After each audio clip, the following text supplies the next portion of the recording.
어제는 높으신 하나님께서 지극히 낮고 천한 우리를 위해 자신을 한없이 낮추시는 모습에 대해서 생각해 보았습니다. 하나님께 자신을 어떻게 낮추셨습니까? 우리와 똑같은 인간의 몸을 입고 이 땅에 오심으로 자신을 낮추셨어요. 뿐만 아니라 이 세상에서 인간들이 당할 수 있는 최고의 고통, 십자가의 고통까지 자청하여 당하심으로 자신을 한없이 낮추셨어요. 왜 그러셨습니까? 오늘 본문이 이야기하는 그대로 우리를 가난한 먼지더미에서 일으켜 주시기 위해서. 무슨 말이죠? 우리를 죄 가운데서 속량하시고 우리가 당하는 모든 시험, 우리가 당하는 모든 고통들로부터 우리를 도와주시고 건져내 주시기 위해서 그렇게 하셨어요. 자, 그런데 시편 113편 기자는 이 사실을 반복해서, 하지만 조금 더 다른 표현을 가지고 한 번 더 말씀해 주고 있는 것을 보게 돼요. 자, 7절 8절 보세요. 궁핍한 자를 거름더미에서 들어 세워 지도자들 곧 그의 백성의 지도자들과 함께 세우시며. 자, 여기에서는 지난 시간에 우리가 생각해 본 거름더미에서 우리를 건지신 정도가 아니라 먼지더미에서 우리를 건지신 정도가 아니라 좀 더 심하게 어디에서? 거름더미에서 우리를 들어 세워주셨다고 표현하고 있어요. 여기서 말하는 거름더미가 무엇인지 여러분 잘 아시죠? 예전에 화장실, 그건 화장실이 아니죠. 변소, 측간, 거기에 가면 한쪽에 용변 보는 곳이 있고 다른 쪽에는 어때요? 부엌에서 나온 재들을 잔뜩 쌓아놓죠. 그냥 재들만 쌓아놓나요? 거기에 오줌 똥을 끼얹어서 그야말로 밭에 나중에 쓰려고 거름을 만들어 놓은. 여러분, 그 거름더미가 얼마나 더럽고 냄새 나는 것입니까? 그런데 오늘 성경은 우리를 뭘로 표현하고 있어요? 거름더미라고 표현하고 있어요. 하나님은 알기 전 이 세상에서의 우리의 모습이 바로 그 거름더미와 같았다는 것이. 그런데 하나님께서는 자기를 스스로 낮추사 우리와 똑같은 인간이 되셔서 우리를 그같이 더럽고 추한 거름더미에서 건져내 주셨다. 이런 하나님의 사랑을 받은 우리들은 그야말로 굳이 다른 말로 한번 꼭 표현해 본다면 수렁에서 건진 내 아들, 수렁에서 건진 내 딸들인 것이. 그런데 하나님께서는 우리를 먼지더미에서 일으키시고 거름더미에서 들어 세워주셨다 라고 말씀하고 있어요. 이 말씀은 죽을 수밖에 없는 자리에서 우리를 구원해 주셨다라는 의미일 뿐만 아니라 또 한 가지 중요한 의미가 있어요. 그것은 아무짝에도 쓸모없는 우리들을 죄 가운데서 구원해 주셨을 뿐만 아니라 우리들에게 참으로 귀한 사명을 맡겨주셨다라는 의미가 있어요. 우리뿐만이 아니 성경에 기록된 많은 위대한 믿음의 사람들도 마찬가지였어요. 기드온은 포도주 틀에서 불러냄을 당했어요. 사울은 아버지의 나귀를 찾아 헤매는 가운데 불러냄을 당했어요. 다윗은 어디에서? 양우리에서 양을 돌보는 가운데 불러냄을 받았어요. 아모스는 뽕나무를 배양하며 양떼를 돌보는 중에 불러냈다라고 성경이 말해요. 사도들은 바닷가에서 물고기를 잡고 있는 중에 부름을 받았어요.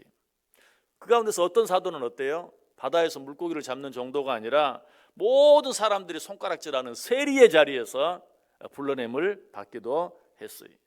이처럼 하나님께서는 당신의 일을 위하여 사람들을 부르시는데 하나같이 먼지더미 같은 자리에서, 아니 그보다 훨씬 더 심한 거름더미 같은 더러운 곳에서 불러내신 것을 보게 돼요. 하나님께서는 제 아무리 비천하고 부족한 자를 알지라도 당신께서 쓰시기를 원하시면 얼마든지 귀하게 능력 있게 사용하실 수 있는 것이. 이 사실에 대해 바울 사도가 뭐라고 말합니까? 우리 성경 한번 같이 읽어보겠습니다. 고린도전서 1장 26절에서 29절 말씀, 우리 같이 한 목소리로 읽습니다. 형제들아, 너희를 부르신 부르심을 보라. 육체를 따라 지혜로운 자가 많지 아니하며 능한 자가 많지 아니하며 문볼 좋은 자가 많지 아니하도다. 그러나 하나님께서 세상에 미련한 것들을 택하사 지혜 있는 자들을 부끄럽게 하려 하시고 세상에 약한 것들을 택하사 강한 것들을 부끄럽게 하려 하시며 하나님께서 세상의 천한 것들과 멸시받는 것들과 없는 것들을 택하사 있는 것들을 폐하려 하시나니 이는 아무 육체도 하나님 앞에서 자랑하지 못하게 하려 하심이라. 아멘. 오늘 본문도 이 말씀과 똑같이 이야기하고 있어요. 다시 6절 7절 보시면 스스로 낮추사 천지를 살피시고 가난한 자를 먼지더미에서 일으키시며 궁핍한 자를 거름더미에서 들어 세웠다. 아까 사도 바울이 뭐라고 말했어요? 세상에 미련한 것들을 택하사 지혜 있는 자들을 부끄럽게 하려 하시고 세상에 약한 것들을 택하사 강한 것들을 부끄럽게 하려 하셨다. 근데 오늘 본문에서는 뭐라고요? 가난한 자를 먼지더미에서 일으키시고 궁핍한 자를 거름더미에서 들어 세워 당신의 자녀 삼으셨다라고 말씀하고 있어요. 그 정도에서 끝나지 않죠. 8절 보세요.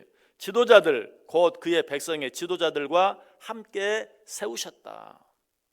그저 당신의 자녀 삼으셨을 뿐만 아니라 그저 당신의 나라 백성 삼으셨을 뿐만 아니라 하나님의 귀한 일꾼들로 세워주셨다. 사명자들로 세워주셨다라고 말하고 있어요.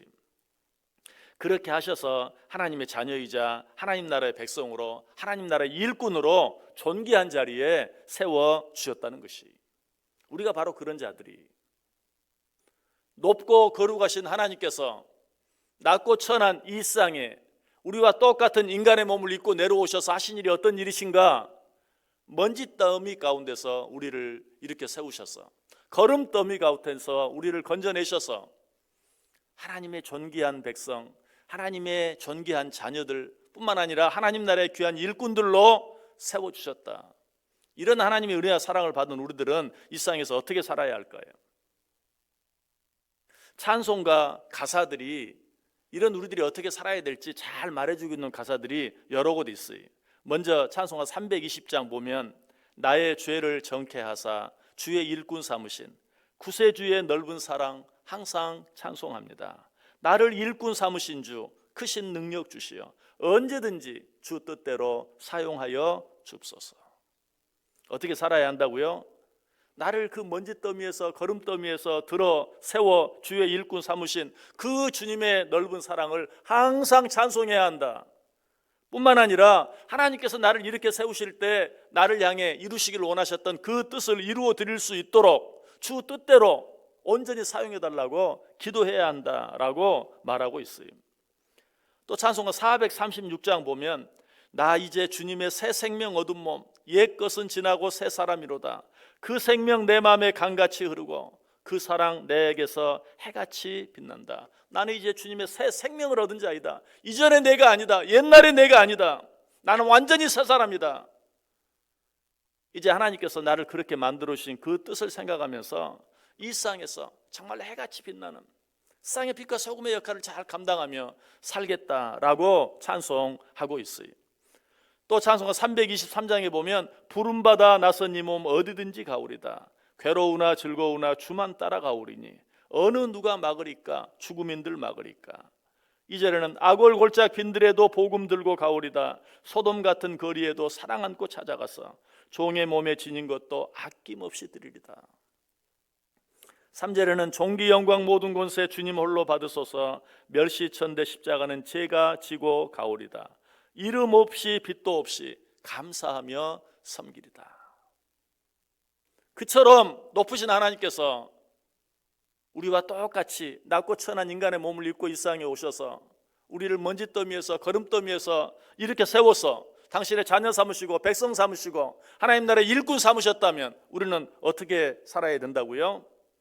오직 그 하나님의 은혜를 찬송하면서 오직 그 하나님의 뜻을 이룰 수 있는 능력으로 우리를 붙잡아 달라고 하나님께 기도하면서 이 세상을 살아갈 수 있어야 된다 라고 하나님께 찬송하고 있어요. 이 모든 찬송들이, 이 찬송의 가사들이 우리의 신앙 고백이 돼야 되고 우리의 삶의 고백이 될 수 있어야 돼요. 오늘 하루 어떻게 살기를 원하십니까? 하나님께서 어떻게 우리를 높여주셨는지, 하나님께서 어떻게 우리를 구원해 주셨는지, 하나님께서 어떻게 우리를 당신의 일꾼 삼으셨는지 기억하고 방금 말씀드렸던 찬송가 가사처럼 오직 하나님을 찬송하고 오직 하나님께 감사하고 오직 그 하나님의 뜻만을 이루어드리기 위해서 애쓰며 살아갈 수 있는 저와 여러분 다 될 수 있기를 주님의 이름으로 간절히 축원합니다.